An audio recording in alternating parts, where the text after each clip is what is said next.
I'm Mike Mastanduno, the Nelson Rockefeller Professor of Government and the Associate Dean for the Social Sciences here at Dartmouth. And today I'm talking with Bill Wohlforth, who is a Professor of Government, Chair of the Government Department, and he is also the Daniel Webster Professor of Government. So Bill, welcome. And you specialize in international relations and world politics. So tell us a little bit about what aspects of international politics really interest you most. Well, one of the oldest questions that international relations scholars look at is, why do countries fight? Why do they find it so hard to cooperate? And what I work on is the link between the power of states, how much power they have, and how power is distributed among countries, and their ability to either cooperate or not cooperate, as the case may have it. And it may sound like a very commonsensical thing, but the major area of my research is on how the people who lead states, decision makers, how they perceive changes in power and how that perception links to the policies that they take afterwards. So you talk about perception. One of the things that is very important at Dartmouth these days is interdisciplinary studies. How far have you had to reach outside of political science in order to do your research? What kinds of fields really help you? It turns out I had to reach pretty far. To begin with, history. The study of international relations is inevitably historical, because the only body of evidence we have for testing our knowledge is the history of international relations up to now. It's kind of hard to run experiments in international relations, maybe give one country a nuclear weapon and not give the other a country a nuclear weapon and see what happens. That's kind of a little challenging to do experiments. So history is our main field of where we evaluate our conjectures, so that takes you into history. But also, as soon as you get in the area of what people perceive and how they see trends, how they process them, then you're getting into psychology and both cognitive psychology and also social psychology, how groups of people understand things. And now, more recently, there's been a great deal of research in neuroscience that is relevant to how people process the world around them, how they see inputs, information that comes in. So all of these cognate disciplines have played an important role in my research. A lot of people said everything changed when the Cold War ended. How did international relations change, and how did your research change with the end of the Cold War? Well, it changed dramatically, in part because the collapse of the Soviet Union was just such an extraordinarily important event. In fact, I think that's the biggest challenge in hindsight, might be even less sort of trying to teach students about what the Soviet Union was like inside, but try to teach them how different it was to grow up in a world when there were two great superpowers measuring up against each other, preparing possibly for war. I'm old enough to have literally gone through these nuclear war drills where we got under our little tables in school, and even then I sort of wondered how much protection a school desk would provide to a major thermonuclear holocaust, but that was for the teachers to figure out. Their desks weren't hardened. They were hardened desks. And the end of the Cold War ended that particular threat, that looming sense that there could be there was a very small probability of a hugely horrible thing happening, namely a global thermonuclear war, which might actually end life, or at least human life, on Earth. And growing up in the shadow of that, it just became sort of second nature to recognize the importance of its absence. But once the Soviet Union collapsed, this particular problem receded and was replaced by a series of other interesting challenges. And part of my work is to try to understand how they measure up against what the Cold War was. And in particular, how to understand a world in which there's not two, but only one superpower. And as many challenges the United States continues to face today, there's virtually no doubt that the current world system simply lacks another country that is yet able to measure up to the United States in the way the Soviet Union did. Students often ask about this period that we're in. If the United States is the only serious power in the world, why is it seemingly so hard for the United States to get anything done? Why is that? I mean, what can international relations tell us about that? Well, international relations can tell us, the scholarship can tell us many things. One thing, it tells you to look not only at the things the United States wants but doesn't get, but also to look at the things the United States doesn't want that don't happen. And I know that was a little bit of a complicated phrase, but many things in the world may not be happening because the United States is working against their happening. So one example of that might be, for example, if you look at the relations among the countries of East Asia, between Japan and China and India and Russia, but particularly between Japan and China.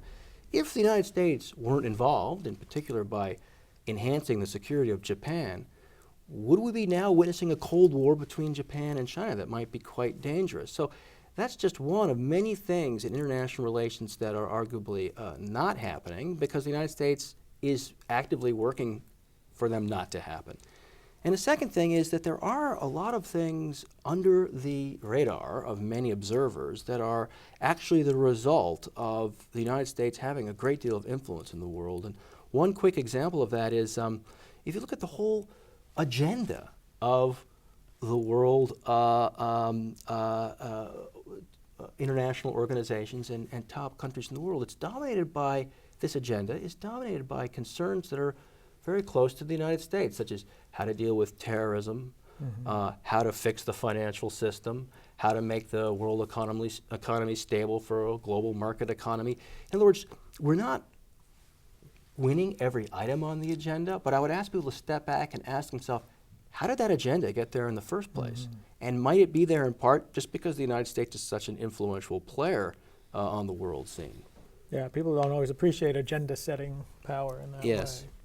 How long is this going to last? I mean, nothing lasts forever, but how long do you think, as a political scientist, we're going to be in a world where the United States is the sort of unambiguously dominant power and there aren't any other what we call peer competitors or peer challengers? Well, I can't resist quoting Yogi Berra, who says prediction is a very, very difficult thing to do, especially about the future.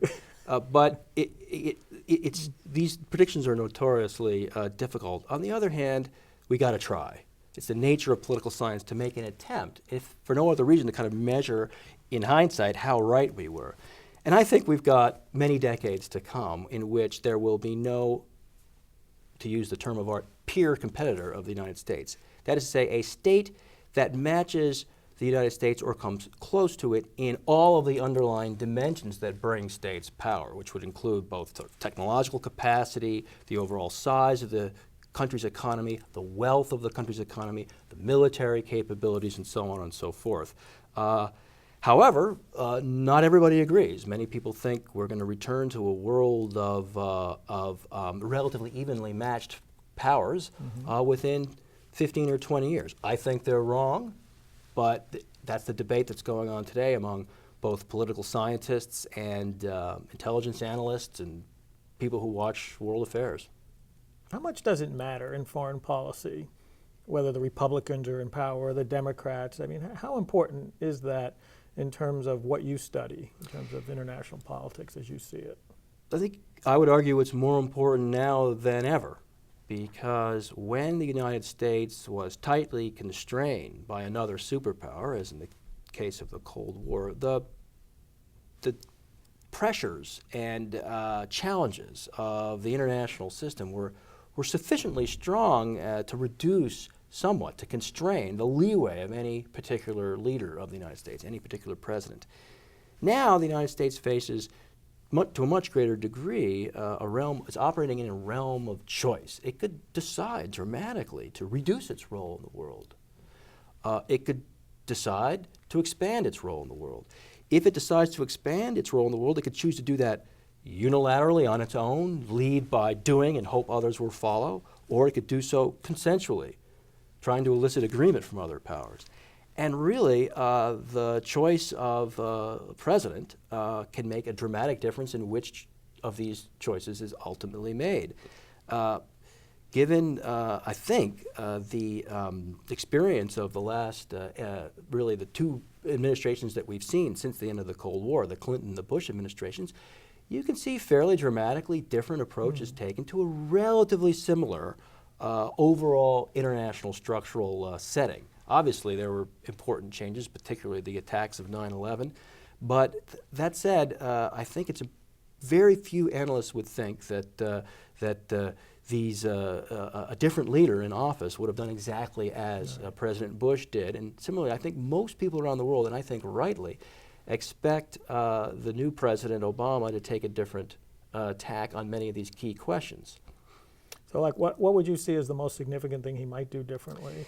To the degree that he's focusing on international affairs, I strongly expect, could be wrong, but strongly expect a concerted effort on the part of the new administration to lead in the rejuvenation, the strengthening, and the reform of key international institutions. I actually think, could be wrong, but I think this president and his advisors believe that institutions such as the UN, the World Bank and IMF, the International Atomic Energy Agency, which is supposed to deal with all these proliferation things, and so on and so forth. They believe that these institutions are potentially very important for U.S. security, but that they need to be reformed, need to be changed, need to be updated to deal with a new geopolitical landscape. And they are willing, they claim, to sit down and really go through the hard multilateral negotiations, maybe even make a few compromises necessary to make these changes. And I think that's the largest sort of new strategic approach you're very likely to see. I have no idea whether it will succeed, both in American domestic politics and internationally, but I see a strong inclination on their part to give multilateralism a new try. And that, of course, would be a departure from the Bush people, but also in keeping with the sort of long-standing American post-war tradition. Yes, I mean, America has tended to be ambivalent about international institutions, sometimes worried about their effect on its sovereignty and freedom of action, but then gyrating back towards reaffirming their importance. And I think we're now in a phase of reaffirming their importance. We'll see whether it works. Even the Clinton administration really didn't fully test America's ability not just to be multilateral, but to reform long-standing international institutions like the UN Security Council and these things. Very painstaking. You kind of need to combine a kind of a Churchill, Bismarck kind of leader with an LBJ kind of Get the job done. Get the job done, manipulate the legislative agendas, kind of a detail plus grand vision, which is an awfully hard thing to combine.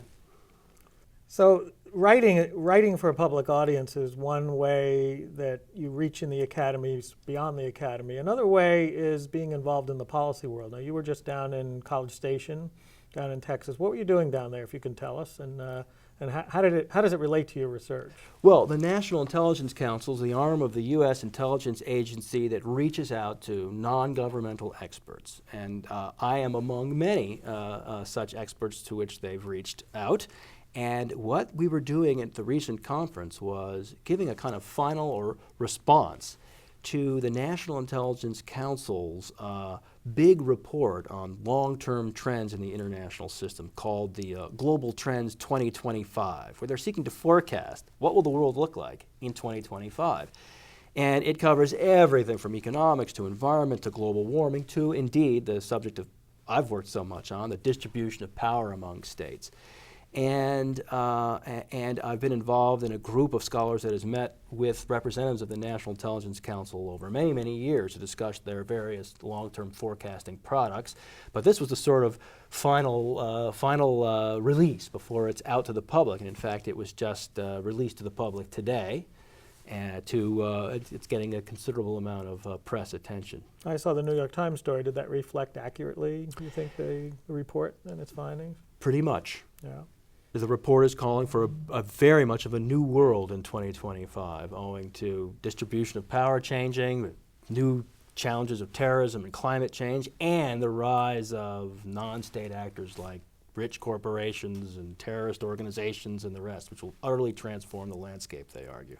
So does this group agree or disagree with the discussion we were having earlier about whether or not the United States will continue to dominate the international system? It disagrees. It largely disagrees. Yeah. They agree that the United States will be still in 2025 be in a class by itself, but they're stressing, and to them much more salient, is the evening out of the distribution of power towards what political scientists call multipolarity. To them, that's the dominant trend, rather than the maintenance of certain U.S. advantages. So I think they're wrong. They obviously didn't listen to me, and we'll wait till 2025 to see who's right. We'll be able to find out. That's right.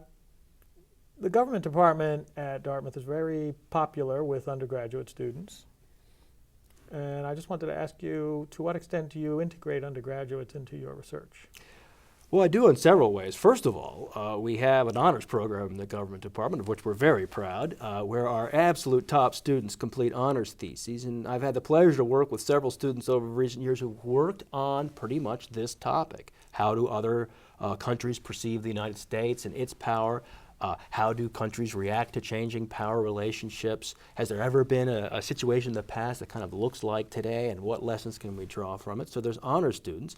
And then in a lot of my classes I do simulations, where we simulate international crises under different assumptions about how the power relationship has changed. And clearly some of that feeds back into my own research. And then obviously in the classes teaching involves conveying all these research findings to smart young people who aren't yet PhDs, and that clearly sharpens your arguments in the back and forth. So there's a lot of ways in which there's a synergy between the research and my teaching. Great. Well, thanks so much. It's been great talking to you, and good luck with all the future work, and I hope you're right on your predictions.